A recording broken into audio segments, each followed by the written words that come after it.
Left-wing communism and infantile disorder. Section. Should we participate in bourgeois parliaments?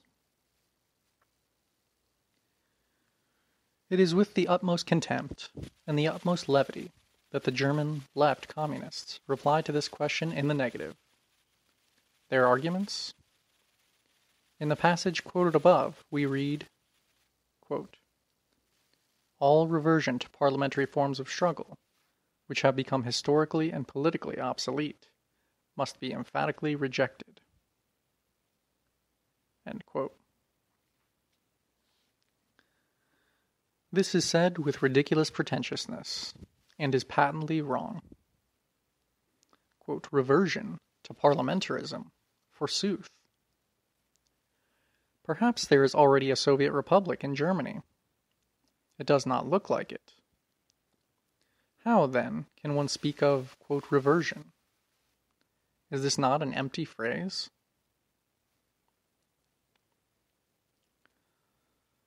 Parliamentarism has become, quote, historically obsolete. That is true in the propaganda sense. However, everybody knows that this is still a far cry from overcoming it in practice. Capitalism could have been declared, and with full justice, to be, quote, historically obsolete many decades ago. But that does not at all remove the need for a very long and very persistent struggle on the basis of capitalism.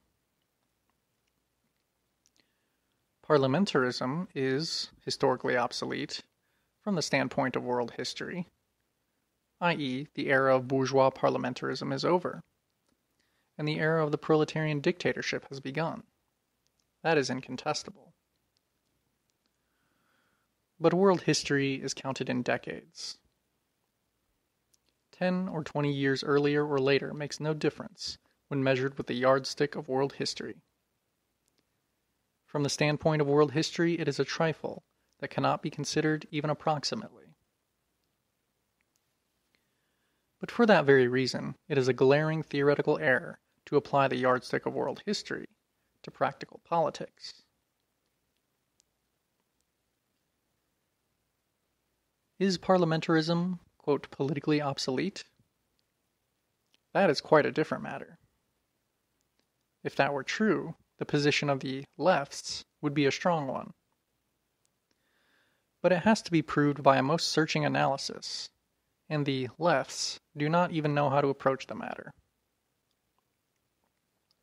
In the Theses on Parliamentarism, published in the Bulletin of the Provisional Bureau in Amsterdam of the Communist International, No. 1, February 1920, and obviously expressing the Dutch left or left Dutch strivings, the analysis, as we shall see, is also hopelessly poor.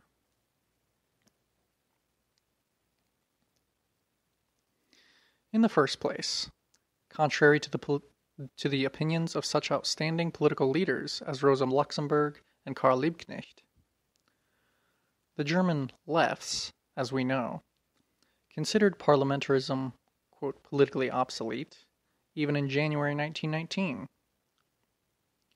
We know that the lefts were mistaken. This fact alone utterly destroys, at a single stroke, the proposition that parliamentarism is politically obsolete.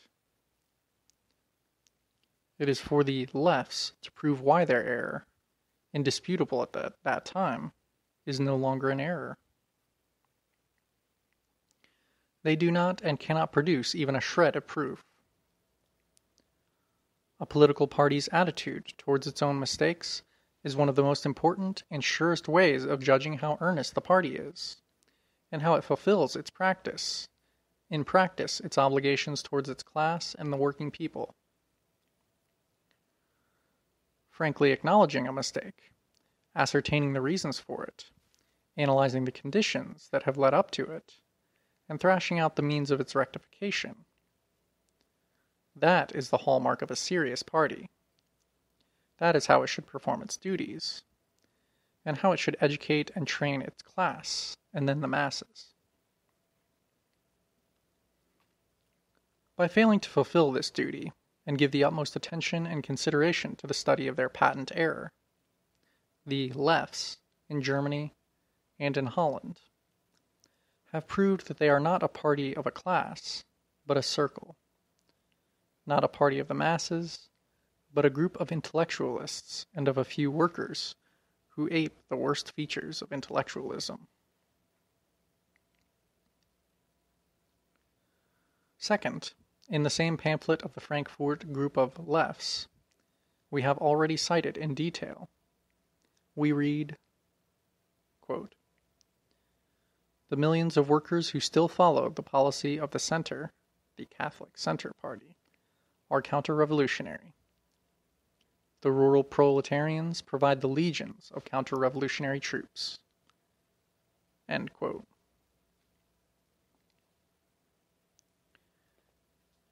Everything goes to show that this statement is far too sweeping and exaggerated.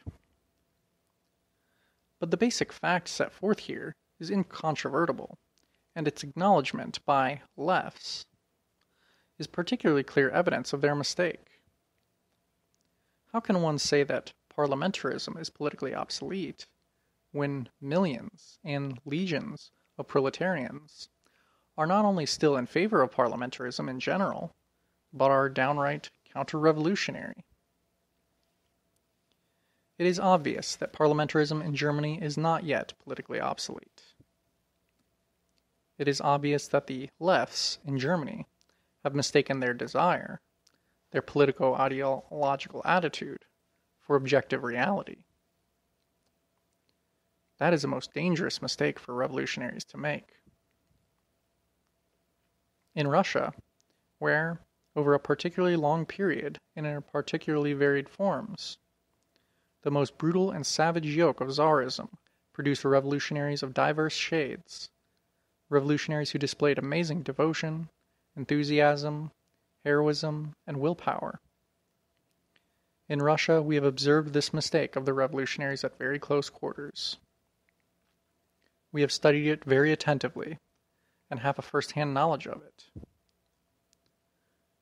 That is why we can also see it especially clearly in others. Parliamentarism is of course, quote, politically obsolete to the communists in Germany. But, that is the whole point. We must not regard what is obsolete to us as something obsolete to a class, to the masses. Here again we find that the left do not know how to reason, do not know how to act as the party of a class, as the party of the masses. You must not sink to the level of the masses, to the level of the backward strata of the class. That is incontestable. You must tell them the bitter truth. You are in duty bound to call their bourgeois democratic and parliamentary prejudices what they are, prejudices.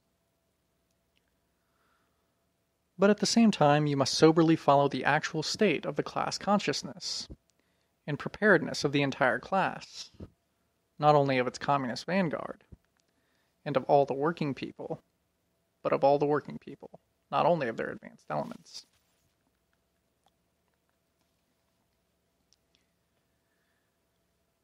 Even if only a fairly large minority of the industrial workers, and not millions and legions, follow the lead of the Catholic clergy, and a similar minority of rural workers follow the landowners and kulaks, Grossbauern,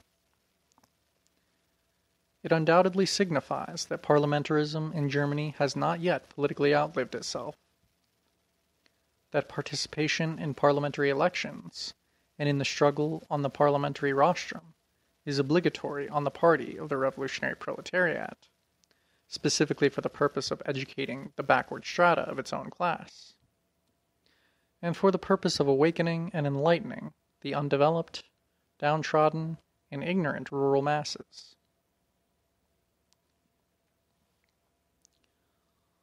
Whilst you lack the strength to do away with bourgeois parliaments and every other type of reactionary institution, you must work within them, because it is there that you will still find workers who are duped by the priests and stultified by the conditions of rural life. Otherwise, you risk turning into nothing but windbags.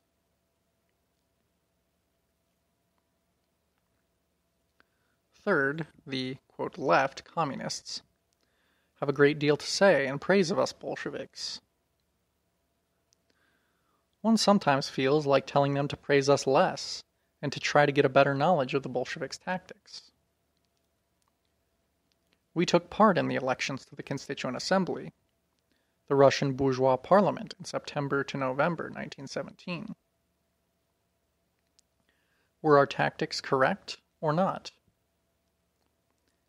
If not, then this should be clearly stated and proved, for it is necessary in evolving the correct tactics for international communism. If they were correct, then certain conclusions must be drawn. Of course, there can be no question of placing conditions in Russia on a par with conditions in Western Europe. But as regards the particular question of the meaning of the concept that parliamentarism has become politically obsolete, due account should be taken of our experience. For unless concrete experience is taken into account, such concepts very easily turn into empty phrases.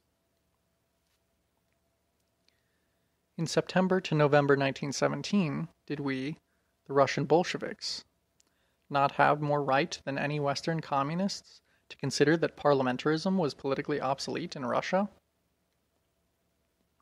Of course we did. For the point is not whether bourgeois parliaments have existed for a long time or a short time, but how far the masses of the working people are prepared, ideologically, politically, and practically, to accept the Soviet system and to dissolve the bourgeois democratic parliament, or allow it to be dissolved.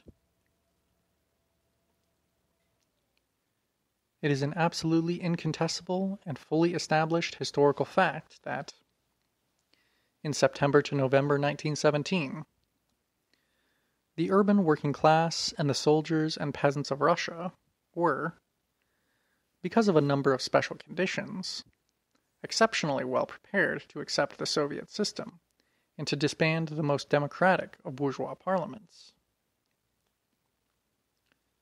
Nevertheless, the Bolsheviks did not boycott the Constituent Assembly, but took part in the elections both before and after the proletariat conquered political power. That these elections yielded exceedingly valuable, and to the proletariat highly useful, political results has, I make bold to hope, been proved by me in the above-mentioned article, which analyzes in detail the returns of the elections to the Constituent Assembly in Russia.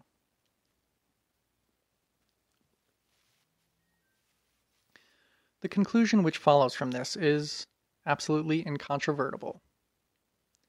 It has been proved that, far from causing harm to the revolutionary proletariat, participation in a bourgeois democratic parliament, even a few weeks before, the victory of a Soviet republic, and even after such a victory, actually helps that proletariat to prove to the backward masses why such parliaments deserve to be done away with. It facilitates their successful dissolution and helps to make bourgeois parliamentarism politically obsolete. To ignore this experience, while at the same time claiming affiliation to the Communist International, which must work out its tactics internationally, not as narrow or exclusively national tactics, but as international tactics, means committing a gross error and actually abandoning internationalism in deed, while recognizing it in word.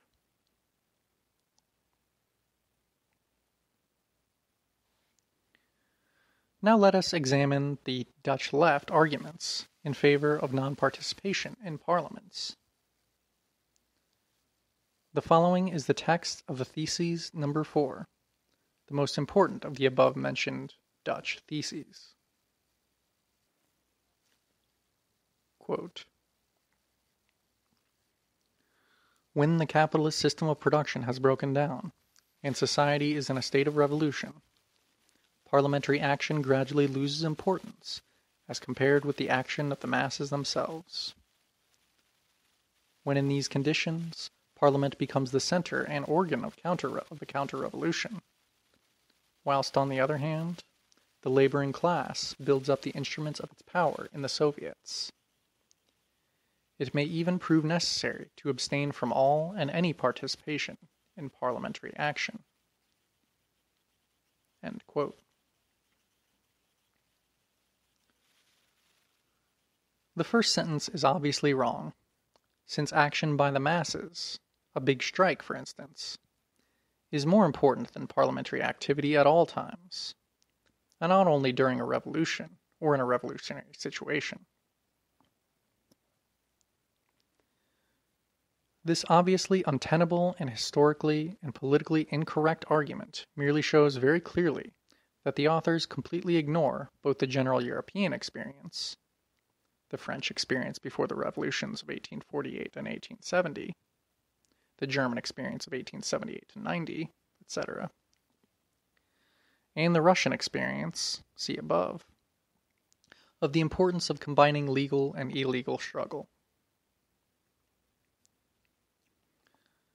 This question is of immense importance, both in general and in particular, because in all civilized and advanced countries, the time is rapidly approaching when such a combination will more and more become, and has already partly become, mandatory on the party of the revolutionary proletariat, inasmuch as civil war between the proletariat and the bourgeoisie is maturing and is imminent, and because of savage persecution of the communists by republican governments and bourgeois governments generally, which resort to any violation of legality.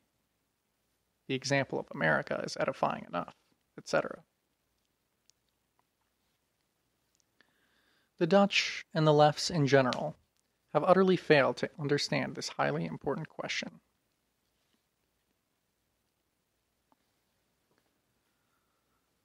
The second sentence is, in the first place, historically wrong. We Bolsheviks participated in the most counter-revolutionary parliaments, and experience has shown that this participation was not only useful, but indispensable to the party of the revolutionary proletariat.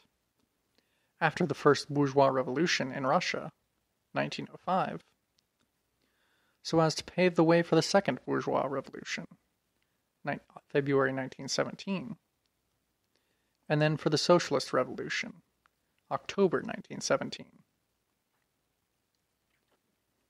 In the second place, this sentence is amazingly illogical.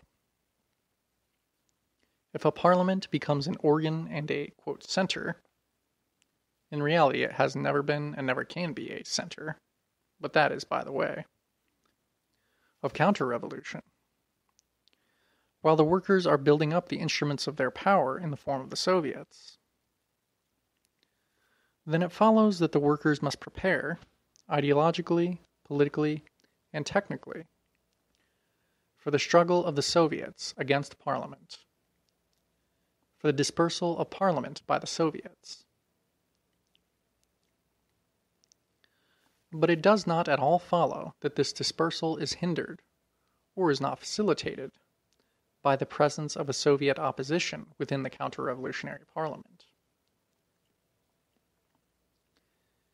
In the course of our victorious struggle against Denikin and Kolchak, we never found that the existence of a Soviet and proletarian opposition in their camp was immaterial to our victories. We know perfectly well that the dispersal of the Constituent Assembly on January 5, 1918, was not hampered, but was actually facilitated by the fact that, within the counter-revolutionary Constituent Assembly, which was about to be dispersed, there was a consistent Bolshevik, as well as an inconsistent left socialist revolutionary Soviet opposition. The authors of these theses are engaged in muddled thinking.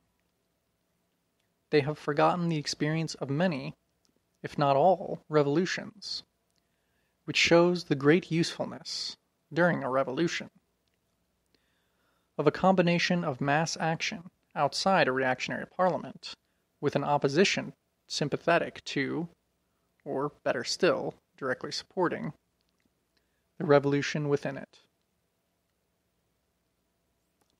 The Dutch, and the lefts in general, argue in this respect like doctrinaires of the revolution, who have never taken part in a real revolution, have never given thought to the history of revolutions, or have naively mistaken subjective, quote, rejection of a reactionary institution for its actual destruction by the combined operation of a number of objective factors. The surest way of discrediting and damaging a new political, and not only political, idea is to reduce it to absurdity on the plea of defending it. For any truth, if, quote, overdone, as Dietzgen Sr. put it, if exaggerated, or if carried beyond the limits of its actual applicability, can be reduced to an absurdity, and is even bound to become an absurdity under these conditions.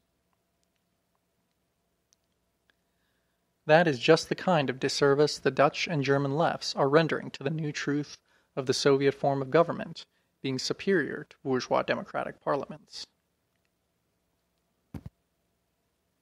Of course, anyone would be in error who voiced the outmoded viewpoint, or in general considered it impermissible, in all and any circumstances, to reject participation in bourgeois parliaments.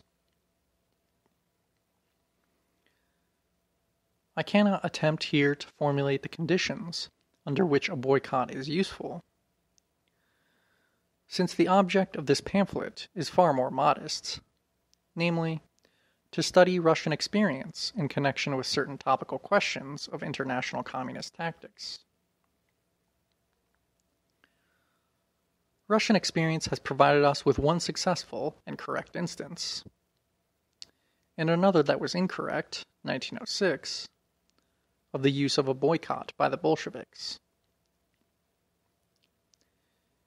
Analyzing the first case, we see that we succeeded in preventing a reactionary government from convening a reactionary parliament, in a situation in which extra parliamentary revolutionary mass action, strikes in particular, was developing at great speed, when not a single section of the proletariat and the peasantry could support the reactionary government in any way, and when the revolutionary proletariat was gaining influence over the backward masses through the strike struggle and through the agrarian movement. It is quite obvious that this experience is not applicable to present-day European conditions. It is likewise quite obvious, and the foregoing arguments bear this out, that the advocacy, even if with reservations, by the Dutch and the other lefts, of refusal to participate in parliaments, is fundamentally wrong and detrimental to the cause of the revolutionary proletariat.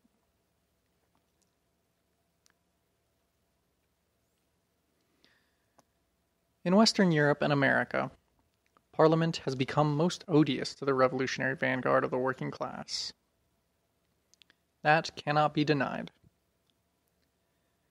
It can readily be understood, for it is difficult to imagine anything more infamous, vile, or treacherous than the behavior of the vast majority of socialist and social democratic parliamentary deputies during and after the war.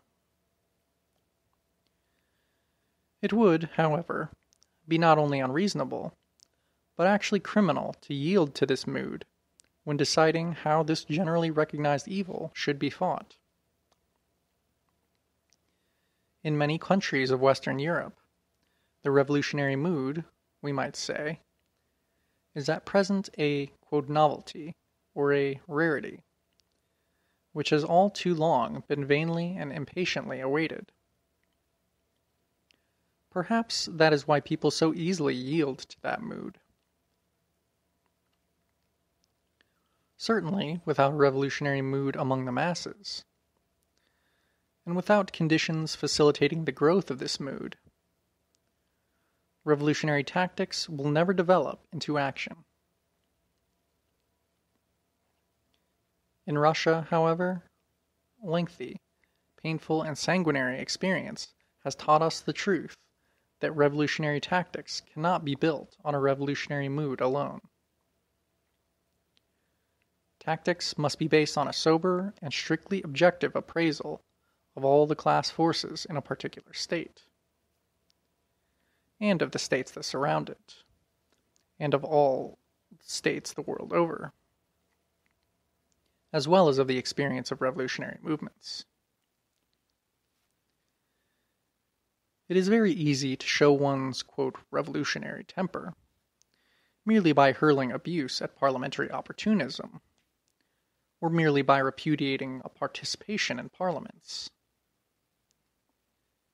Its very ease, however, cannot turn this into a solution of a very difficult problem.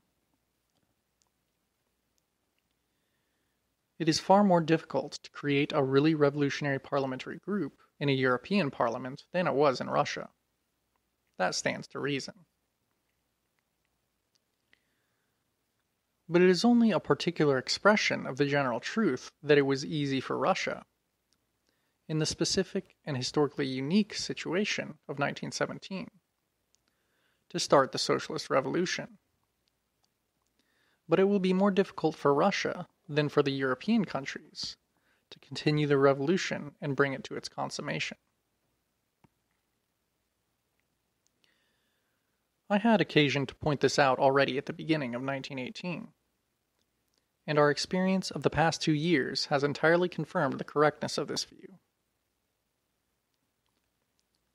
Certain specific conditions: 1.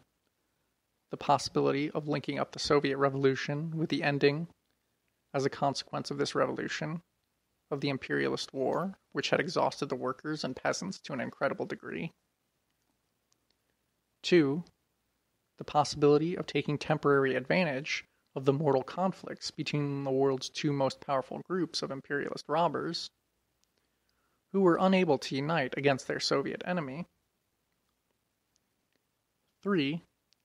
The possibility of enduring a comparatively lengthy civil war, partly owing to the enormous size of the country and to the poor means of communication. 4. The existence of such a profound bourgeois democratic revolutionary movement among the peasantry that the party of the proletariat was able to adopt the revolutionary demands of the peasant party, the Socialist Revolutionary Party, the majority of whose members were definitely hostile to Bolshevism, and realize them at once, thanks to the conquest of political power by the proletariat. All these specific conditions do not, at present, exist in Western Europe, and a repetition of such or similar conditions will not occur so easily.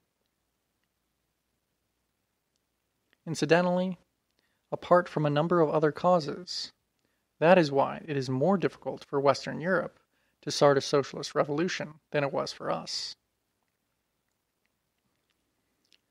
To attempt to, quote, circumvent this difficulty by skipping the arduous job of utilizing reactionary parliaments for revolutionary purposes is absolutely childish. You want to create a new society, yet you fear the difficulties involved in forming a good parliamentary group made up of convinced, devoted, and heroic communists in a reactionary parliament? Is that not childish? If Karl Liebknecht in Germany and Z. Hägglund in Sweden were able, even without mass support from below, to set examples of the truly revolutionary utilization of reactionary parliaments,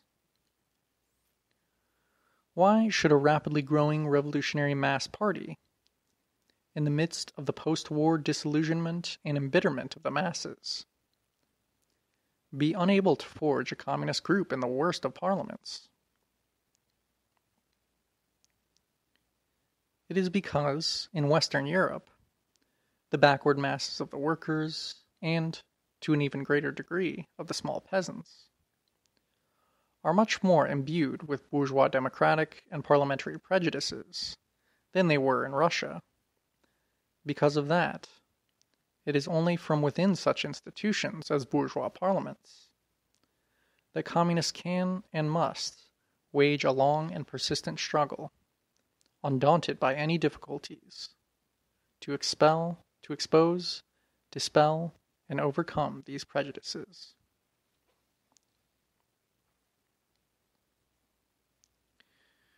The German, lefts complain of bad leaders in their party, give way to despair, and even arrive at a ridiculous negation of leaders. But in conditions in which it is often necessary to hide leaders underground, the evolution of good leaders, reliable, tested, and authoritative, is a very difficult matter. These difficulties cannot be successfully overcome without combining legal and illegal work, and without testing the leaders, among other ways, in parliaments. Criticism, the most keen, ruthless, and uncompromising criticism, should be directed not against parliamentarism or parliamentary activities, but against those leaders who are unable, and still more against those who are unwilling, to utilize parliamentary elections in the parliamentary rostrum in a revolutionary and communist manner.